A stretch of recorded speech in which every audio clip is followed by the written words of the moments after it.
Have you ever felt like you had to prove yourself to be taken seriously as a leader, a thinker, or even just as a human being? Well, this week we're sitting down with Taina Brown, a powerhouse coach and recovering academic, to unpack gatekeeping in all its sneaky forms and how reclaiming your wholeness might be the most radical thing you can do. Trust us, this conversation runs deep. So let's get to it.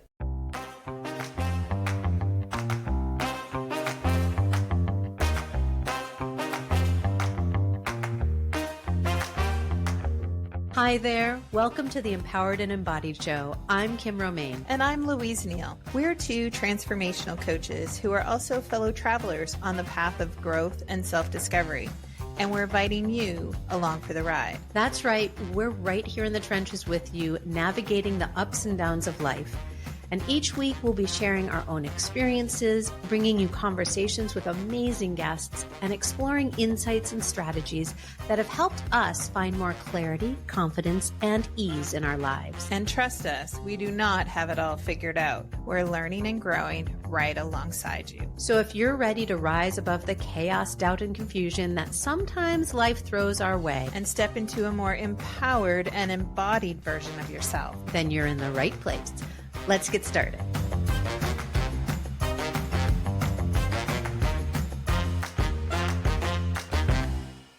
Hello, everybody. Welcome back to another episode of the Empowered and Embodied Show. I am Kim Romaine, one of your co-hosts, joined as always by my other co-host. That's me. I'm Louise. And we have a very special guest. Super excited. Hi, I am Taina Brown, or Ty, however you prefer to address me. Either of those is fine. And I'm excited to be here and have this conversation with you both. I know Kim and I run in some of the same circles, and so this will be good. I think it'll be really generative.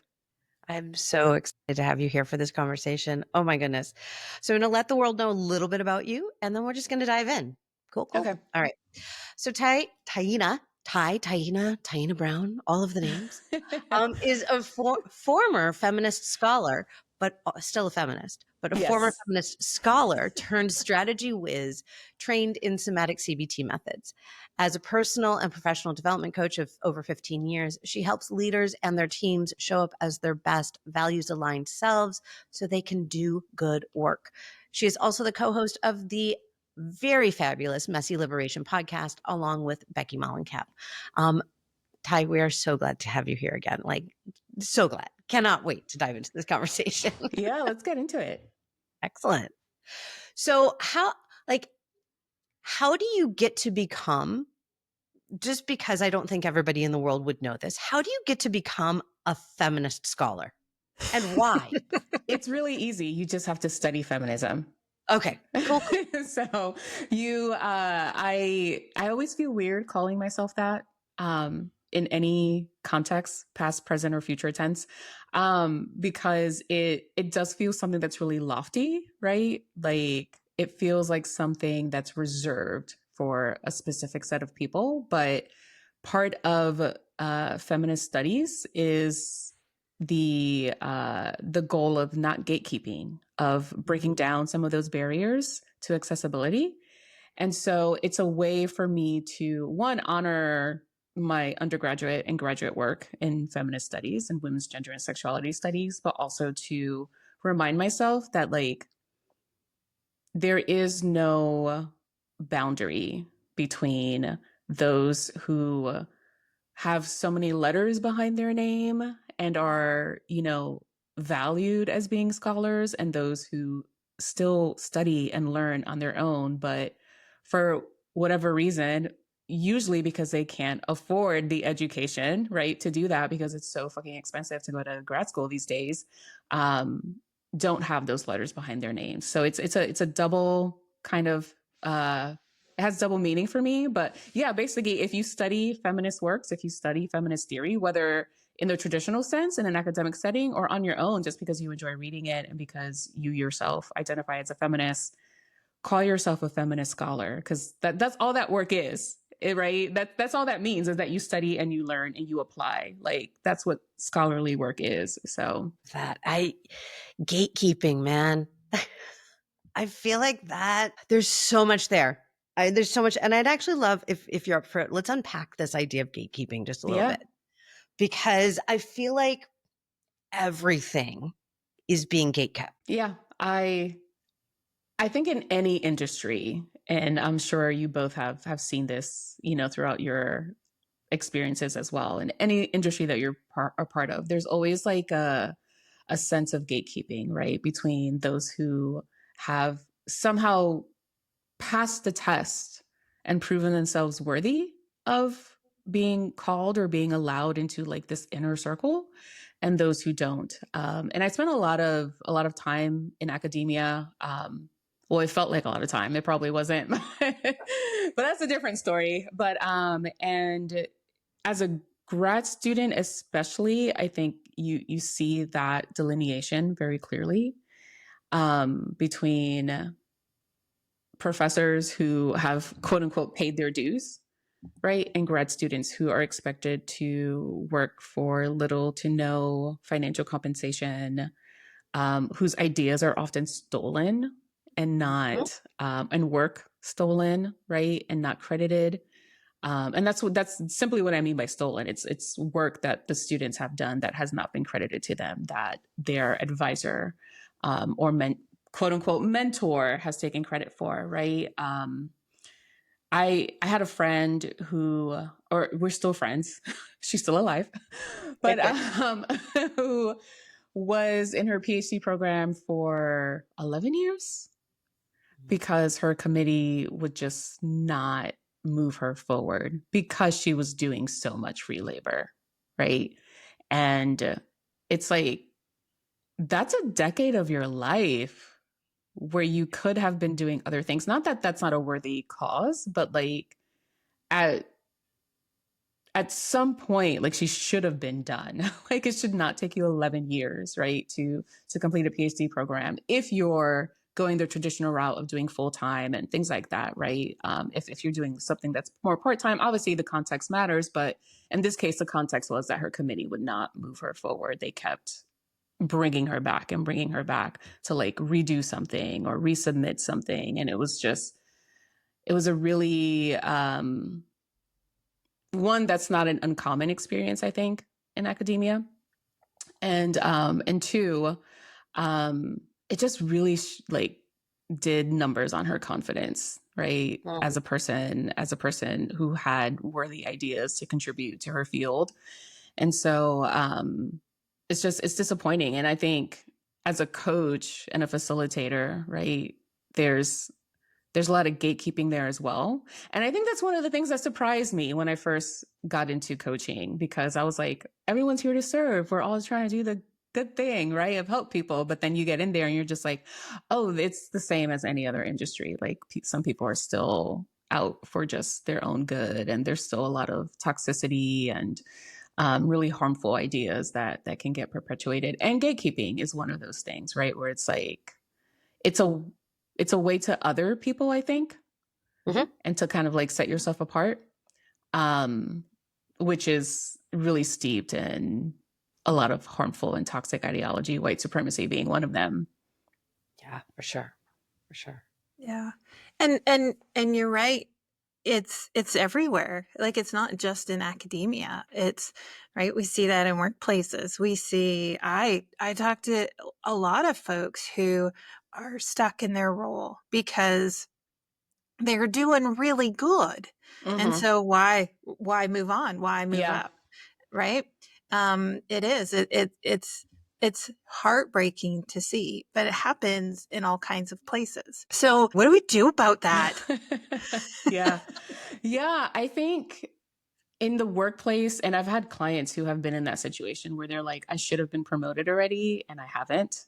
Yep. And every time they say, oh yeah, you're doing great, it should be a shoo-in. And then it comes to it and they're like, well, we just don't have the budget right now, or we just need you to stay here for another year or whatever. And so I think when it comes to like work, like 9 to 5 work, in more traditional settings, one thing that I've noticed is that there's people gatekeep for different reasons, right? And so, and I think if you're a manager, like if you're in a managerial position where you have the opportunity to like help move someone up or keep them in place, right? Like I think a lot of people, once they get into managerial positions, don't get managerial training.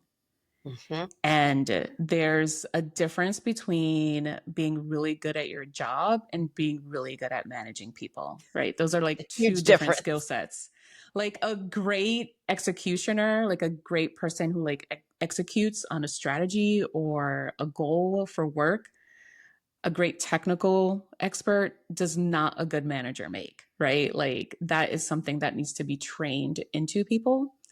And when these people who have not been trained on how to manage people, right, to see the bigger picture, to see the larger context of organizational health and how to keep building momentum and make sure that like employees are thriving in order to make sure that the organization is thriving, right? When they can't put those pieces together on their own, someone leaving or moving on can feel threatening to them, right? Because then it's like, well, I'm going to lose this really great person, or I don't know if I move them, will they make me look bad, right? And so there's like symbiosis, like this symbiotic relationship that's really toxic that some managers do with their employees, right? And we can reference this back to like parenting, right? Like how parents tie their identity and their success or their worth onto their children's accomplishments or achievements. And the same thing happens in the workplace with people who have not been trained how to be good managers. They tie their experiences, their worth in the workplace to the teams that they're leading, these interpersonal relationships, and then like the lines start to get blurred between like everything that's happening and like what's actually good for the organization. And so it becomes this really just like toxic process that it always backfires, because like eventually if you don't promote those people, if you don't reward that good work, they're gonna leave. Like, it might take a while for some people over others, but eventually they will leave. Yeah. I know in the nonprofit sector, a lot of people right? They go from program development into leading, right? Or they go from CFO to CEO, or they go from, in my world, right, from fundraising, from development directing and volunteer directing to executive director. And suddenly they're in these roles. And that's actually where I saw a lot of the gatekeeping was actually protectionary. They're protecting themselves from Yeah. being quote unquote found out. Yeah. Right? You can't Yeah. find out I don't actually know what the fuck I'm doing. Yeah. It's odd because it's like if you didn't know what you were doing, you wouldn't have been hired in the first place. So I feel like there's like this level of like imposter syndrome that happens there, right? Where it's like, but on a much bigger scale with much bigger consequences. Cause it's like most people, I think, obviously there's an exception to this rule, but I think most people, when you get hired for a job, people are pretty confident that you can do that job. So if you're moving from a CFO position or a development position to an ED position, right? Like the people who hired you are pretty confident that you can do that job. Is it going to be perfect all the time? No, because nothing ever is, right? And so I think that feeling of being like, oh, if I can't let anything just like fuck up, like everything has to be perfect all the time. And so I have to control everything and everybody. That sense of like wanting to control everything, like that's a symptom of some really deep imposter syndrome happening there, where it's like if you can just settle into yourself and like be okay with the fact that there's always going to be a learning curve. Like you're not going to step into a new role on the first day and get it 100%. But that's just an unrealistic expectation that we have of ourselves sometimes, right? But but if you could be okay with that, then like you can settle into a pace that feels comfortable for you, that um doesn't threaten, right, the working relationships that you're trying to build and you're trying to maintain. Yeah. Yeah. Well, and we set those expectations for ourselves often. It's sometimes they're set by our organizations or Mm-hmm. our environments, but often it's us that's getting into a role thinking that by like 6 weeks in, we should be at 100%. We Yeah. should know everything there is possibly to know about that role 6 weeks in. And it's like, ooh, it's like not even 6 months in are you going to know everything? Maybe not even a year and a half. Yeah. Like it takes a long time to fully immerse yourself into a new role. Yet we're setting that expectation for ourselves that we can't fail after some arbitrary number that Yeah. we put on ourselves. Yeah. And, the thing about that is too, and this is the kind of the mindset that I try to go into everything with, that is sometimes challenging. Like, I feel like I'm sitting here saying all this stuff and I'm like, but I get it. I've been there. I'm still there sometimes. I do it too. Like, Yeah. like this is not coming from someone who's past all that. This is coming from someone who actively experiences it all. But like, things are always changing. And what that means is that you're never always going to get it 100% because you're always going to be learning, right? And so if we can just approach everything with that mindset of like, yesterday it was like this, but today I might wake up and it might be different. And what can I learn in this, as opposed to how am I going to fail in this? Then it's a different conversation, and it's a different intention, and it's a different feeling. And so, um, you both come from the nonprofit sector. No, I do. Louise does not. I do not. I come from the Okay. corporate world. Okay. Yeah. Yeah. So I think, again, no matter what industry you're in, like I've been in corporate, I've been in nonprofit, I'm a business owner now, Mhm. and so it's a hard lesson to learn, but it's a lesson that you never stop learning. Like it's not something that ever goes away. And if Becky listens to this, she's gonna just die laughing because I feel like I bring this book up at least once a day, but it just brings to mind Emergent Strategy by Adrienne It Murray does. Brown.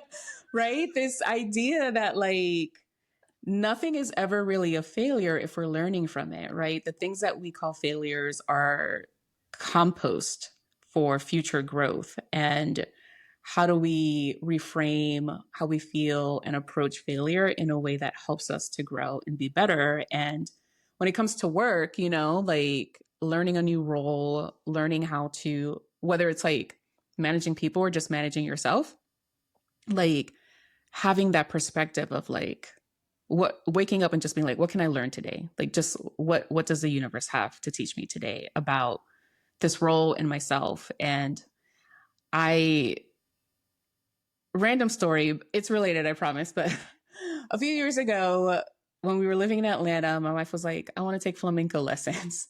I was like, you're not a dancer, but okay, sure.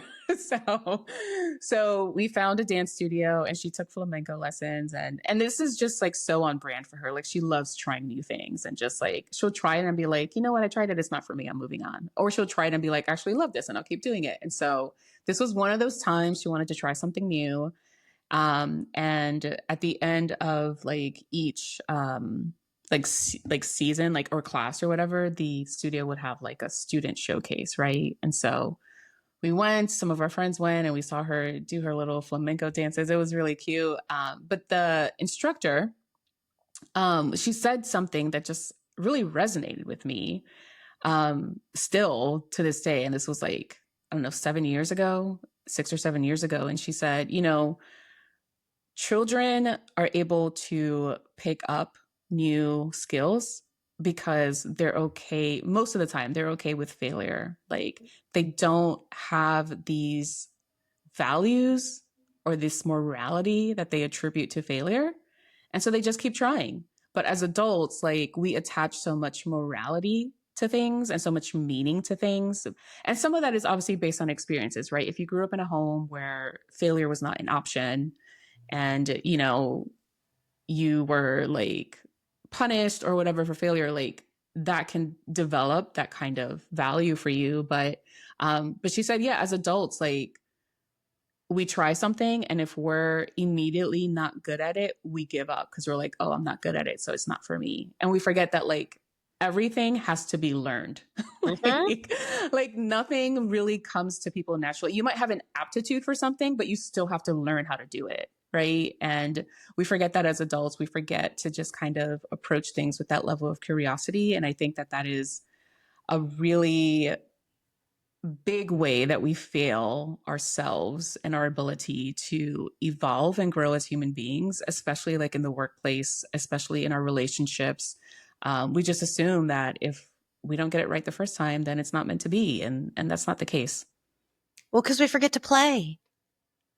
Yeah. We forget that play is a component, and it's going to look different, right? I've had this conversation with my daughter, who's 15, who still very much plays in very similar ways to how she did when she was little, which is beautiful at 15 that she still has that freedom. And what I have started understanding what play looks like for me, Hmm. and it looks different in different settings.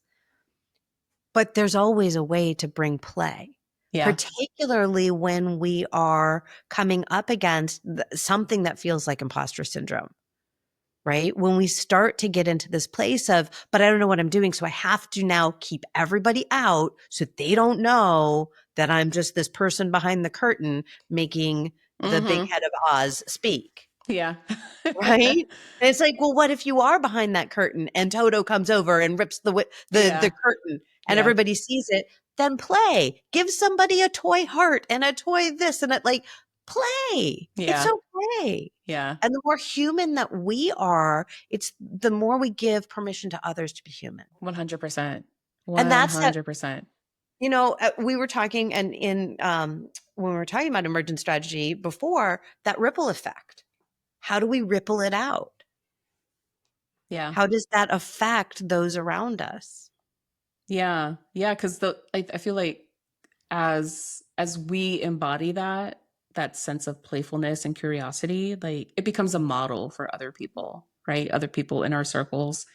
um how how do you, since Kim, since you're coming from a nonprofit background, and Louise, you're coming from a corporate background, how do you incorporate play into your like day to day? Like what's your go-to source of play? Because I feel like that's still something that I am working on myself. And I grew up with a military mom, right? So like there was no play, Sure. there was no play. Like you did it and you did it right, and you did it right the first time. And also I have heavy earth energy in my chart. And Okay. so I'm like, there's no time for play. I got shit to do. Like, just tell me what needs to be done. Right.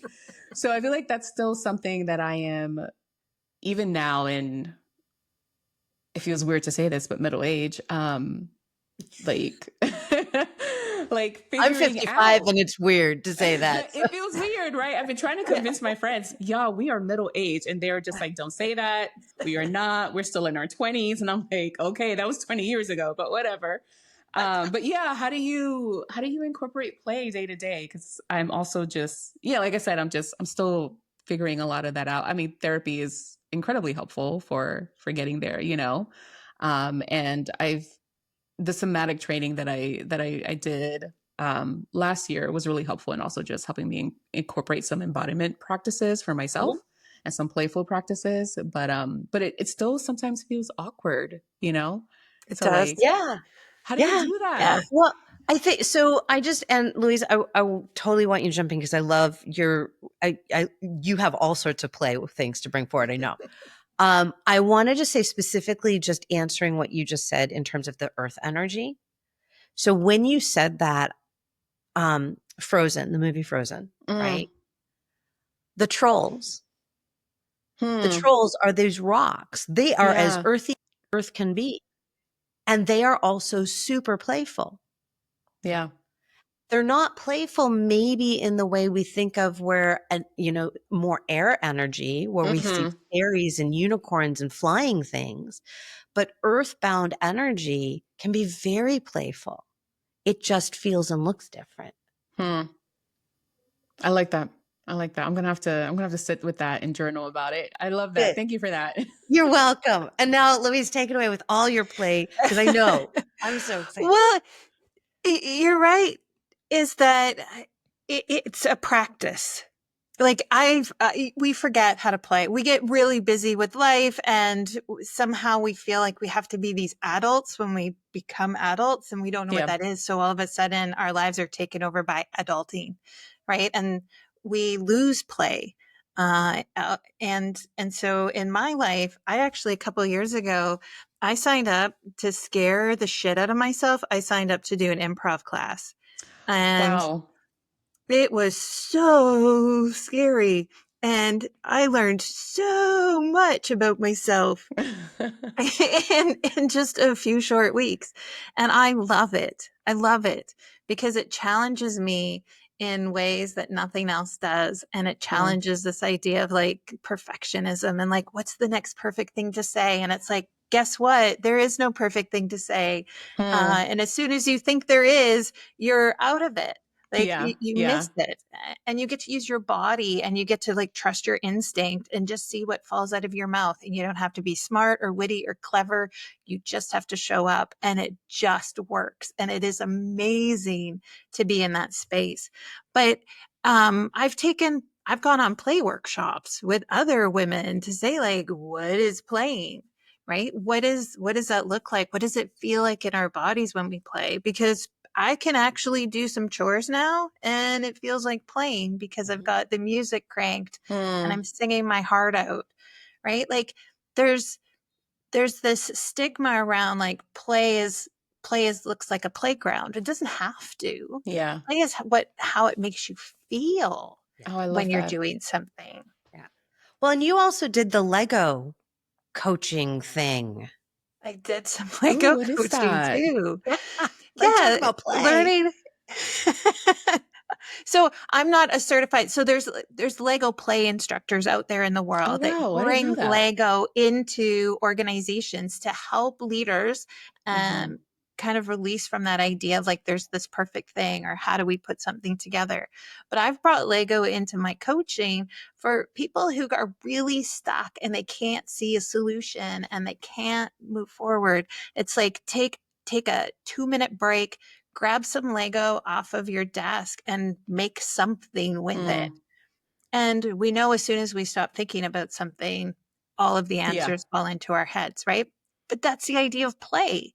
Like play is hugely beneficial when we look at it in that sense too. If you want to look at it from a productivity standpoint, Yeah. like play brings something, but it brings us back to ourselves too. I Yeah. mean, have you ever watched a group of kids play Lego? Yeah. None of them do it the same. You have the one kid who has the nose in his book and is like figuring out every little where everything goes and don't make it tip over, because if it tips over, then we're in tears because now we have to start from the beginning. Then you have the other kid who is like building the same thing they always build. Here's the Yeah. 17 blocks, the same thing. I'm going to build the same thing. Then you have the other kid who's sticking Legos places that Legos don't, sometimes on their body, but like where Legos don't go. It's like, I'm going to see, does the Lego stick to the wall? I don't know. Yeah. What happens if I stick these two Legos together, and what Yeah. happens if I do, right? Because kids don't even play with the same toy the same way. Yeah. Yeah. That's very true. That's so true. Yeah. I love this idea of play being part of embodiment. I think I had like separated those two things Yeah. somehow in my mind, probably a long, long time ago, and just have never really interrogated that. And so, yeah, I love that. Thank you both for that. It was really Yeah. good. Yeah, absolutely. No, play is one of those things that I I got really tired of people telling me, Kim, you need to play more. You need to play more. That will solve all your problems. You need to play. I'm like, I'm fucking silly all the time. Like, how much more can I play? And then I realized that, yeah, I'm silly when I get up from my desk, or I'm silly when I'm like, I can be silly with people, but when I'm working, I'm working. Yeah. And yeah, there's a part of me that has some enjoyment out of that. But when I'm stuck on something, pushing through is the worst thing for me to do. The best thing for me to do is to move my body, is to go find some Legos, because I love Legos, to go draw something, to put on music, whatever it is, to completely remove me from the situation. And that in and of itself is play.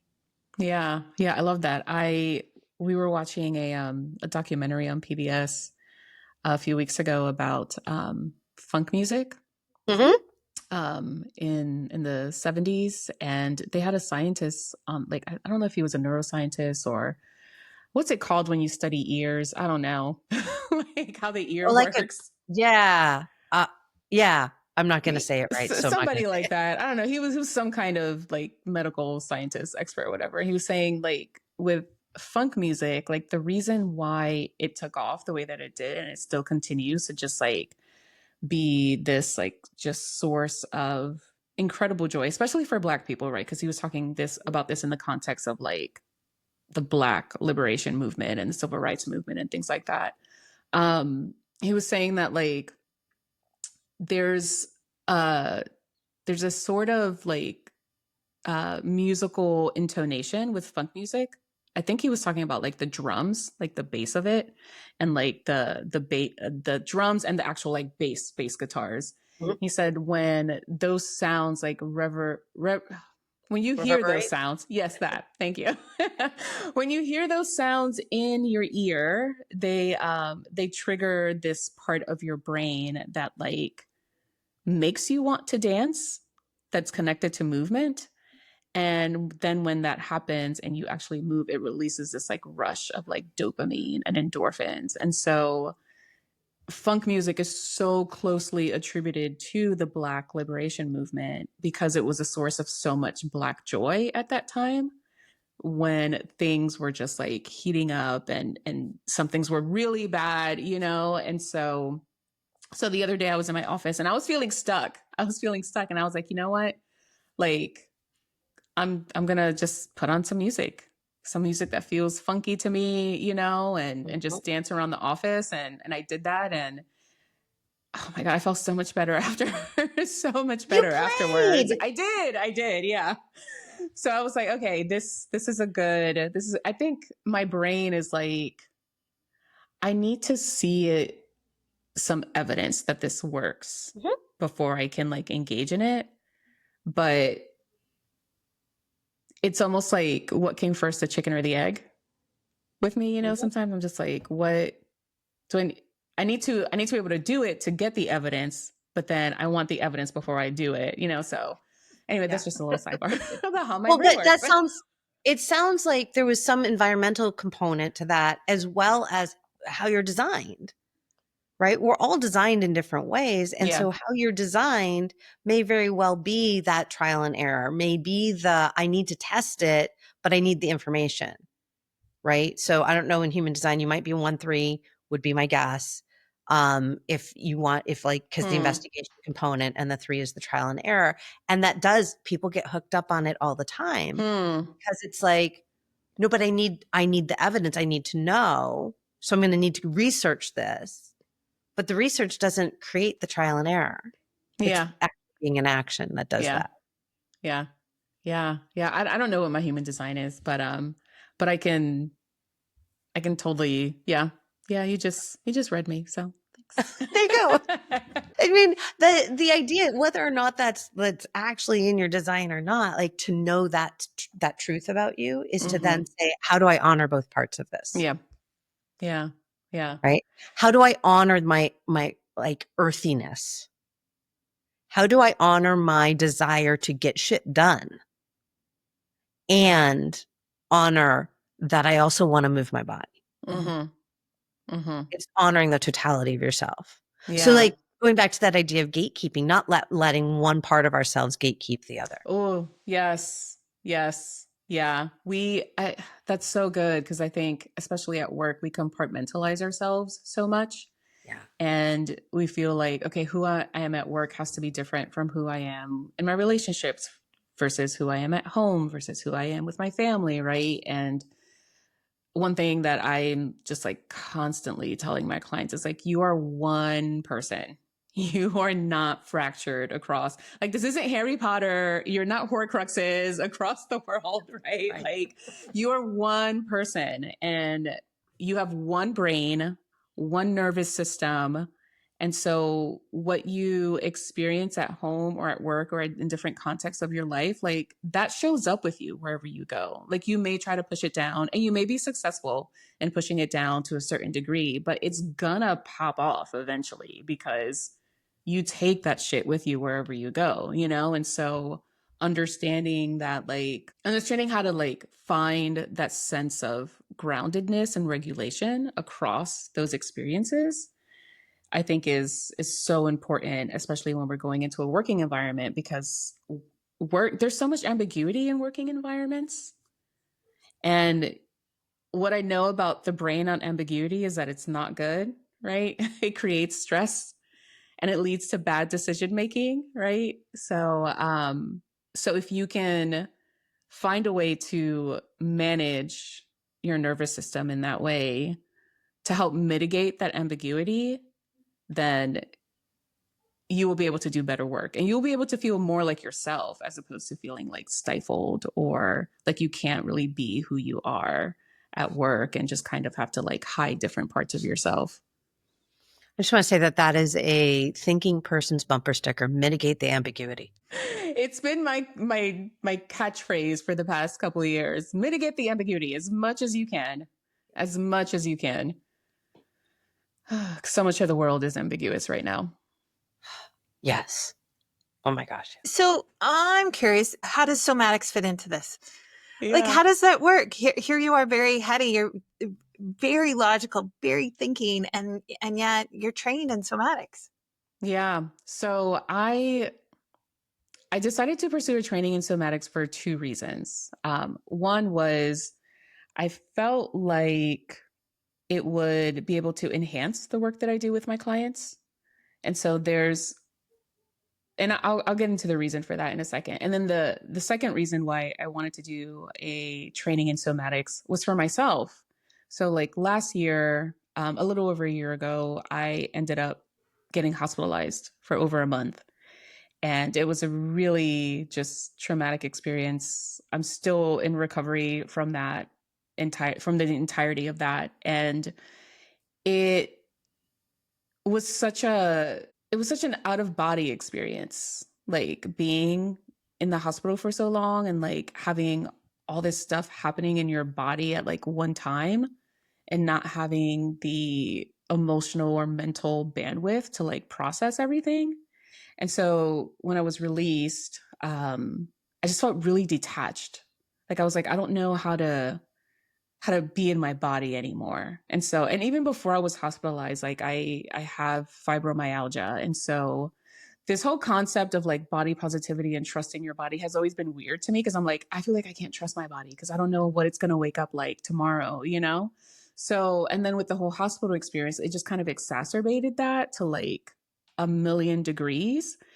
And I was just looking for a way to get back into my body. And I know I'm an extremely logical person and I love learning.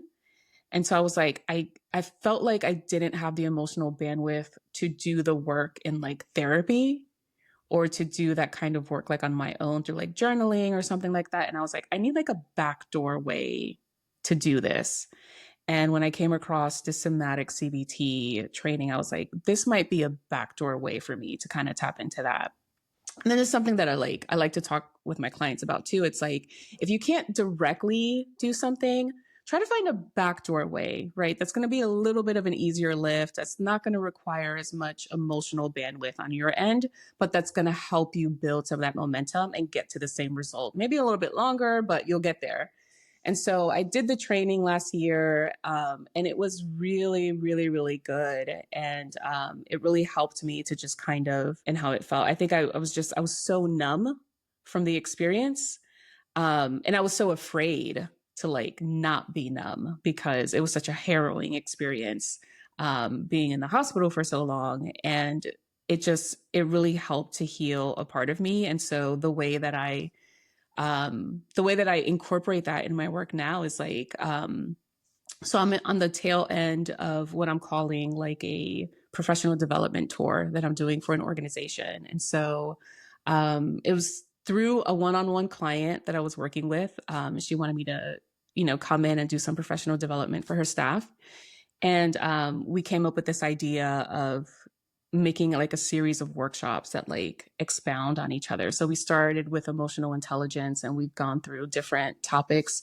And through each session, I try to incorporate some kind of somatic experience for the participants, whether it's taking a minute for some deep breaths, right? At the beginning or at the end to center people, whether it's using like the emotions wheel to help people like talk about how they're feeling about a particular subject or something like that.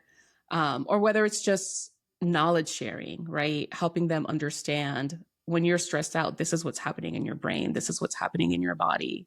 And so it's been really helpful. Like I've gotten a lot of really good feedback from the participants about just like, oh man, I never thought about it that way before. Like this is something that I'm really going to just like, it's going to stick with me, and I'm going to try to like incorporate. And so, so I'm really excited to finish that up and just get some like more general feedback about the experience. But yeah, I'm a highly in my head person. And going back to the first reason why I did that, is because, so like, I'm sure you've heard that phrase, I think, therefore I am.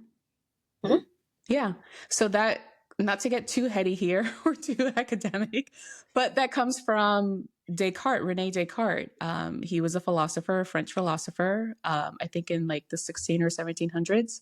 Mhm. And he was a mathematician. And that whole premise of I think, therefore I am comes from Cartesian philosophy, which is named after him. And basically the premise is that we are rational beings, right? That what we experience in our bodies, we can't really know it's true unless we logically think it out, right? I'm oversimplifying it by a long shot. So if you're listening or watching and you're into philosophy, please don't shoot the messenger here. I'm definitely oversimplifying it. This was from one class I took in 2013. You're doing a beautiful job. I spent a semester studying it. You're doing a beautiful job. So, but that principle has evolved into things like the scientific method, right? And so it's a philosophy, it's a way of looking at the world, at life, that has embedded its way into every part of our culture. And that is such a big reason why so many people walk around detached from their bodies, because we're like, no, I'm a rational being. We are rational beings. We think, therefore we are. It's not I think and I experience, or I think and I feel, therefore I am. It's this priority on rational thinking. And the point is not to degrade rational thinking, not to deprioritize it, but like that's not the whole of who we are. We're still somatic creatures, right? We have senses for a fucking reason. So how do we marry these two parts of ourselves, this rational, logical brain plus this feeling, sensory perception part of ourselves, right? How do we bring those two things together in order to create a wholeness about us, right? That we can take with us wherever we go. And when I said people compartmentalize themselves, usually they try to take that rational part into work and then that feeling part outside of work, right? And so it's the whole concept behind the show Severance, Yeah. like it's like you have an innie and an outie, and and they serve different purposes. And that's true, right? There are those parts of yourself, but they're not split. Like it's still you. And so without that sense of wholeness, like you're never going to be the best you that you can be. You're never going to do the best work that you can do because you're fragmenting yourself. Yep. There, right there. That's it. That's the thing. I talk about it all the time. I talk about this fragmentation, this bifurcation of self, and how, yes, we do it between our work and the rest of our lives. We also do it in our roles within our work. We do it with our superiors and those that report to us. Yeah. We do it with our colleagues. We do it even in our own homes. I'm a different, right? Who am I as a mom versus who am I as a partner? We do it in different relationships, but we leave bits of ourselves instead of bringing the beautiful totality of ourselves together. And so practicing, and I think you're absolutely right. It has to be bringing the whole thing, the head, heart, and soul all together. Because if we don't bring it all together, we are living fragmented, bifurcated lives. Yeah. Yeah. And We'll then, never go ahead. Sorry. well, then how do we evolve? Yeah. We can't. You can't. A split thing cannot evolve. Like it has No. to be a whole thing. Yeah. Yeah. And then, right, then the robots win. So Yeah. I don't want that. Rise of the robots, rise of the machines. I think we could go down about 14 million other rabbit holes. I know this has been such a rich conversation, and I feel like we've just started. Hmm. What are some of the things that we're taking from today's conversation that we really want to make sure that our listeners have heard and are taking with them? Yeah. Yeah. I would say practice embodiment through play, right? As we talked about, through dancing, through meditation, exercises, in order to just settle into the wholeness of who you are, so that you can show up as the best version of yourself. I think it's hard to stay values aligned if you can't show up as your whole self, right? It's hard to make good decisions if you can't show up as your whole self. It's hard to do good work if you can't show up as your whole self. It's hard to be in an honest, really generative, loving relationship with someone if you're fragmented and bifurcated, as you said. I love that word. So I think just making sure that you are connecting your mind with your embodiment, I think is the big thing. It's the big takeaway for me here. Like that's not the answer to everything, but that's where we start. Yeah. And I'm going to build off that because I think that when we do that, we have no more need to gatekeep anything. Right. And so, yeah. Yes. Like, let's just do that. Yeah. Let's just do that. That is beautiful. Let's do that. And yeah, I feel like, although I'm going to invoke the one who shall not be named, who is doing all sorts of gatekeeping in the world right now, don't be a Horcrux. Like you are not, right? Like don't, like don't be out there being 15 million versions of self. Yeah. Be self. Yeah. I think when you do that too, like when you're fragmented, you're taking up more space than you need to. And that doesn't give space for other people to be who they are. And so if you can just come home to yourself, then there's space for other people to also come home to themselves. You're also using up a lot more energy than you need to. Oh my God, yes. Listen, as an earth sign, I'm like, that's inefficient. Like, that's a waste of energy and time. Like, how can we get this going and get it wrapped up? Like, do not waste energy or time on things that aren't going to get you anywhere. Like, what's the fucking point? Right? There you go. There we go. And that's the fucking point of this conversation. Yeah. Yeah. Well, thank you both so much for having me. I was a little bit nervous, but I loved this conversation. It was so good.